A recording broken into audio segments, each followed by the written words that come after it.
Hi everybody, welcome back to my channel. I'm Becca and I'm bringing you a nighttime repot with me. I might have done this only once before, maybe, but as we know, I just started a corporate job and my 8 to 5 is commuting and working. So I am unable to do plant stuff during the day like I used to. Today is Sunday. I've been doing the bulk of my work, like my daily plant stuff, on the weekends. And after I film this video, I'm gonna go edit, and that's my Sunday night. So I filmed a plant haul earlier, which was hauling basically everything in this video that I'm gonna be repotting, and we're just gonna have a chill repot with me moment. Also, I'm admittedly like really excited about the pots that I have going on here. If you didn't see the haul video, I'll link it. But I got this Florida Beauty at Happy Plants in Oklahoma City, and I am so excited about it. These plants are gorgeous. For this one, I think that a nice, simple white pot is going to be a great companion. So I have this one. You have probably seen this pot before if you are a longtime follower. I've used it for a couple different plants. I did used to have an anthurium in it, and it was very happy. So happy, in fact, that it outgrew it, and I had to find a bigger pot for that. The reason that I got some new plants is because I brought plants to my office, and you know, I had to have plants in my office. I was not about to go and sit at a desk all day and not have greenery around me. And thankfully the office already had a bunch of plants like already there, which was great. So I have my own tiny little forest. I'm adding to it every day. I've just been bringing in like 2 or 3 plants every day. I think at this point there's like 6 or so. I don't want to overload it, but I also want to feel at home. I'm thinking about doing like a trailing leaf background because I get on like Teams calls and stuff like that, and I want to have a pretty background. I've seen some really cool like cubicle clips that you can hang over a cubicle and then put a piece of wood between them. It's on Etsy. I'll link it down below if anybody's interested, because there's not a lot of like cute cubicle stuff out there that doesn't feel kind of chuggy. I don't know what other word to use. So we're just gonna go with chuggy, but yeah, I didn't want things to feel like cheesy, like you got this, like that kind of thing, which there's nothing wrong with that if that's your vibe. But for me, I wanted it to just feel like, I don't know, kind of like an extension of my home. So I brought a couple things from home, plants included, to hopefully help with that. And yeah, so I'm just kind of decorating, and I brought a little diffuser. What else did I bring? Cuticle oil. Oh, I brought a salt lamp, which was definitely the move. I love the vibe. I was thinking about bringing like a small desktop lamp, which I might still do, but they have good lighting. And also my office is, not office, my desk is like literally right next to a window. I'm thinking about asking if I can put a bird feeder like outside of the window, because my old dentist in Colombia did that. Like they had bird feeders outside of every little dentist bay, because you know at the dentist how like the offices aren't completely closed off, but each individual place had its own window, which I thought was really thoughtful for a dentist office, because the dentist is like super stressful, and it was nice to like have a reprieve and look at the beautiful birds outside of the window. So I'm thinking about asking if I can do that. And obviously I would provide the seeds, but I just think that would be really fun to see. And hold on, I'm gonna show you this. This is done. Your girl can chat. If there's one thing about me, I can chat. So I gotta pace myself here, so this video is not an hour long. Ooh, I could actually use this clear pot for some of these Hoya, but I kind of like the idea of putting them in a prop box. So, but I am gonna keep this pot because I like this clear nursery pot. I feel like these would be a really good option for rooting these, because it can last a little bit longer than the tiny Dixie cups. Next plant I'm putting in this self-watering pot. I bought this in Nashville, and admittedly, like the reservoir is tiny. It doesn't hold, like it holds barely any water. So I feel like it's kind of a pointless self-watering pot, but it's giving the illusion of me trying to give this plant that needs a lot of moisture, the moisture that it needs.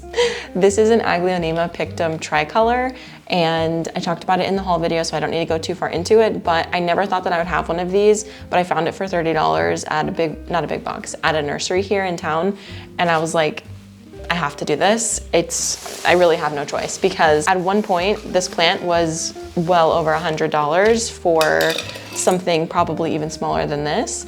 So it would honestly be a crime against past me to not buy it. So we're gonna see how touchy it really is, because I've really only heard negative things about it. Like the only positives I've ever heard about it is that it's beautiful, and beyond that, it's a huge pain. So we're gonna see. And with my track record, there's a good chance that it's not gonna do well, but we'll see. And I am removing all of this soil because it's coming away really easily. And I'm potting all of these in De La tanks, and this soil stinks. Trying not to inhale too hard. Yeah, I'm potting it in De La tanks, which has proven to be a good medium even for moisture lovers. It is a little bit of a learning curve because De La tanks holds moisture differently than a traditional soil does. De La tanks holds moisture in the cocoa peat and the pumice so that it isn't too heavy on the plant. And I did, in my last repotting, or maybe it was a plant tours video, somebody was like, wait, what is De La tanks? It's the custom soil mix that I made with a local company in Tucson. And it's a fusion of our names, De La Plants and Tanks Green Stuff, De La tanks. So that's what that is if I ever bring that up. I hope that whoever commented that watches this video too and can learn that. But yeah, if you're new, that's what that is. It's available at a bunch of retail locations across Arizona and a couple across the country. We have a North Carolina location, we have a Missouri location, and hopefully, fingers crossed, we're getting an Oklahoma City location. There's also one, I think, in Georgia. So Tanks Green Stuff has a map on their website that you can navigate to find their retailers. Update for my first week in corporate, lunch breaks are really fun. I kind of like really look forward to lunch every day because I get to just freaking chill. Sometimes I go sit in my car and eat, sometimes I just sit at the desk where we have a nice break room. But what's really nice is we have 4 microwaves, which is great when I bring a Factor meal. Factor is really great because I'm not having to think about even more food to get at the grocery store to pack a lunch. It cuts out prep work, cooking fatigue. You guys know that I'm not a huge fan of cooking, so it's really nice to have it just done for me. Every week you get to choose from 35 different chef-crafted, dietitian-approved meals, and they have plans like keto, calorie smart, vegan and veggie, and more, and it's all delivered straight to your door. Also, they sent me these cold-pressed juices, which are so delicious. One thing that I do to like keep myself occupied at my desk every day is have a fun little drink, and I've been turning to soda a lot, and I'm glad that I now have these so that I can have, like, you know, a different option.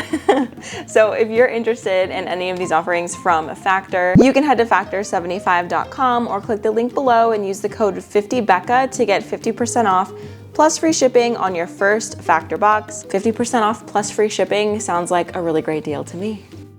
I really wish that I remembered what I was talking about before I stopped myself the last time. I think I was talking just about cubicle decor and like office decor. Oh, I was talking about the dentist. The brain is a crazy place.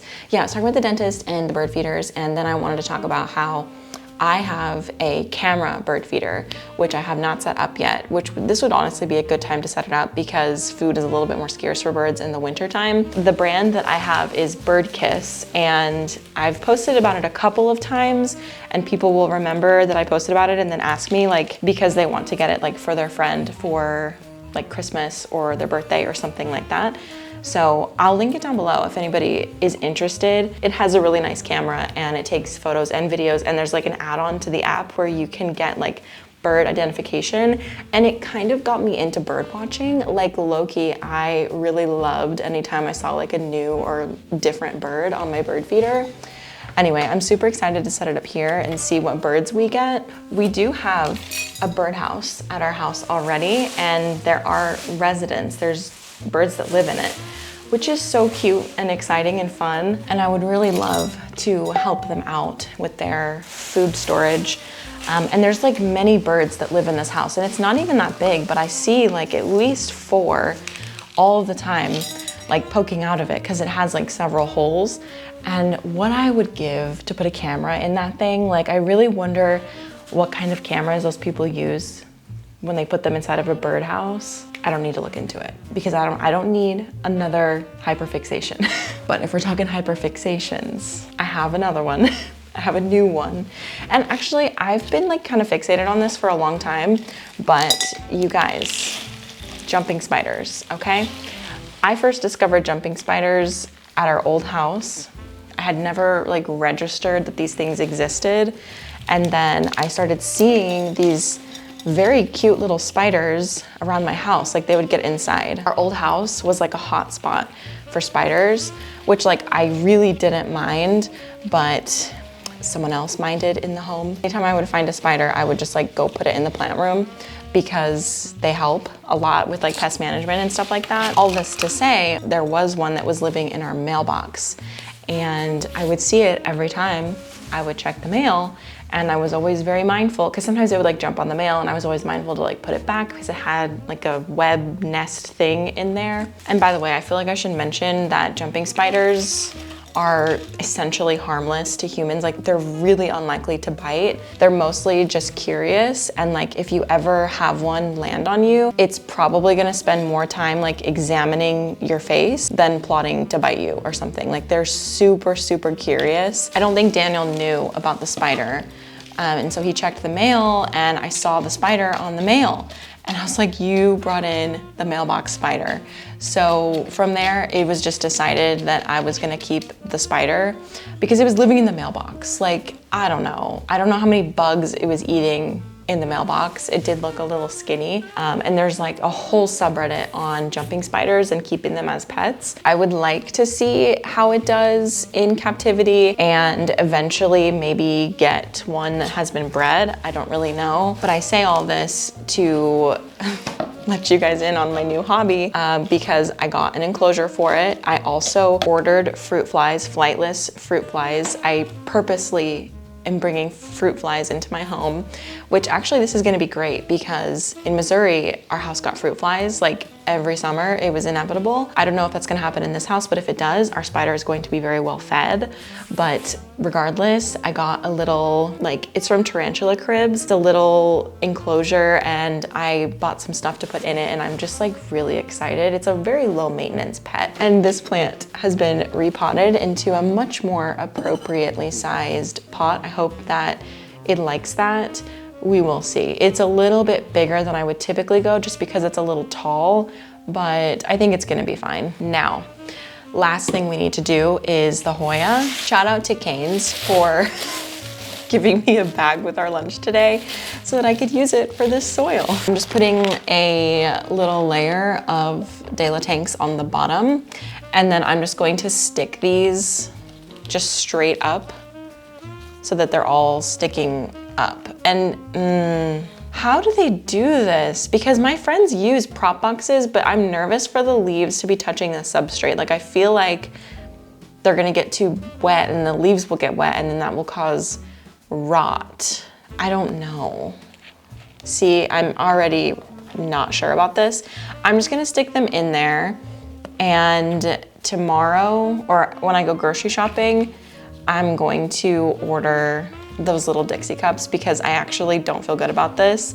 I really don't want to kill these, and I also am just super weary of like bacteria and stuff, and I just don't love the idea of the leaves touching the substrate so much. I don't know. But this is how a lot of people propagate their Hoya. So if you do it like this, like in a prop box like this, is it okay? Like, are these plants going to be affected by touching the soil if it's wet? Like, it's not gonna be sopping wet, but it is going to be moist. I'm going to put the undulata in there too, but I might just leave them all in there and wait for some feedback. They're also going to be under a grow light. I have my mother grow lights, which I just brought in. They're out in the shed. A lot of my plant stuff is still out in the shed, but Nathan James is going to be sending me some storage cabinets so that I can get my plant supplies, at least the ones that I use a lot, like specifically the pots. I wanna bring a lot of those back in here so that I'm not having to go out to the shed for them. And also, I need to prepare for the shed makeover because I would really like to do that this spring. We are for sure doing a garden, but the shed makeover might be summer, I don't know.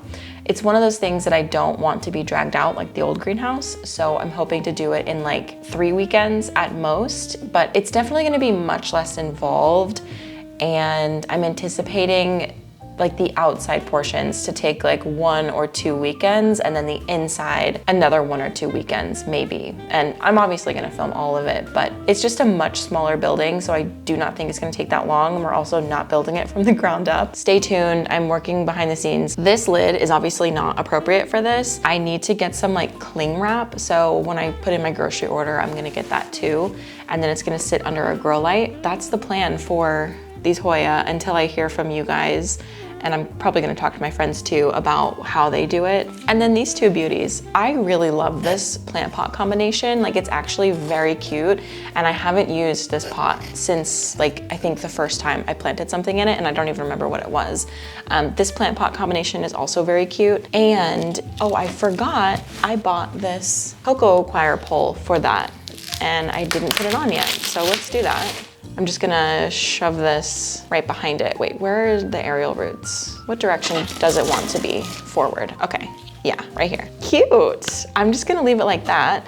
Obviously this thing needs a deeper pot. Philodendron tend to root out like pretty quickly, so it might be moving in a couple months anyway, but it's a good size for right now because the root system was definitely more like 4-inch pot vibes. So anyway, I'm gonna shut up now. Thank you so much for joining me on my first, in a while, or possibly first ever, late night plant chores, plant pot, repot.